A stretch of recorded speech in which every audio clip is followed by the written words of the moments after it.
We love getting your questions, so we want you to keep them coming via Facebook, Twitter, and on our webpage. Who knows, we might just answer your question here in the studio audience next. We're here with Rigo, self-described sexorexic, and before the break, we found out that there was so much more to this story, so we want to hear more. I consider myself, or I used to be a romantic guy. I'm not a player. I pay attention to details, things that girls like, and my ex-girlfriend ended up cheating on me on Valentine's Day.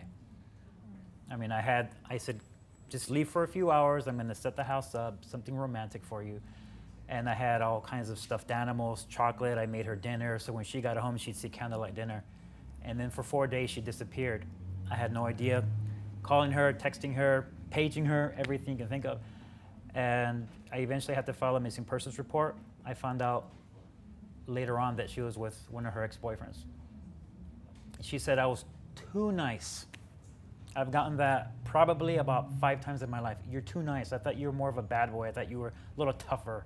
You're too sweet. You're too nice. It just drives me crazy. I'm sorry if I don't believe in beating girls up. But you believe in beating yourself up. Yeah. And somehow it's hard for me to believe that if this has happened 5 times, that you were the victim all 5 times. See, because I'm wondering, what did they see in you that made them think, let me get the heck out of this situation. I don't want to commit myself to this because he's beating himself up. Who knows what he might do to me? I understand. I've never been violent with anybody. All the relationships I've been with. No. I've never cussed at them, hit them, anything like that. It's not that. What have you done then? I'm not possessive. I'm not jealous at all.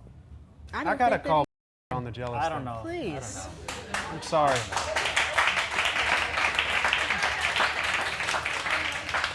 Because what I feel coming off of you is control and obsession, and for that to happen in such a short amount of time, and I just wonder if you're in touch with that at all. Has it ever been told to you?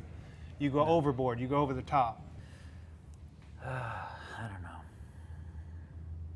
I had a very, very rough childhood, and I think maybe I become too much of a people pleaser. I don't want to go too much into detail, but I had a lot of domestic violence in my childhood. So when I'm with somebody, I think I just go overboard in trying to love them, spoil them, care for them. I wouldn't say smother them, because I do give them their space, but all the things that he needed for himself. yeah, it just. I'm going to go out on a limb here and say I would say smother them. This is not me coming after you. I don't want this to be another conversation where you leave asleep at the wheel. We got to wake it up. We got to wake you up, because we can't control the 5 people that came before and the 5 people that are come after, but there's a common denominator here, and it's you. And we've got to get you to take a look at your part, because as long as you stay in this victim role, then it's always going to be about them, and look what happened to me. And I get you've had a hard life, and I bet if you were to tell us some pictures of your childhood, it was probably horrendous. It was probably tough. And I would imagine that part of you that you first felt like you got left then. Yeah. And you've probably been trying to not get left ever since. Yeah. I think you're right. Now, how does it feel when I say that? Makes me feel uncomfortable, because you're right. And I don't know. You're right. So look, you've let us in and you've showed us a pretty good picture of where you are. And I think there's a multitude of things going on. I don't want to leave you without hope. Yeah. Because the fact that you're asking questions, you're allowing us to say to you, you might be part of this problem, even with what you've survived. But I do think you need to get this thing looked at. Because I'm not sure if it's obsessive compulsive disorder, if it's post-traumatic stress, if it's depression. We're not sure, or even if it is a mental health condition. We just know it's not working, and relationally it's going to continue to tear you down. Correct?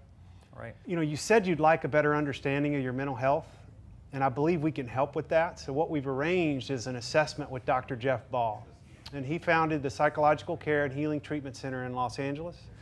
And PCH is one of the best programs out there. They're really, really good. I know Dr. Ball myself. He's an expert in these areas, and he's agreed to see you to help you kind of unpack this and figure out what course you need to go on to get the right help. Would you accept the help? Of course. Great. Yes. That's the right answer. Good job. That's the right answer. Thank you. Now, coming up next, we'll meet an exotic dancer who's looking for work and is tired of having door after door slammed in her face. Stay tuned.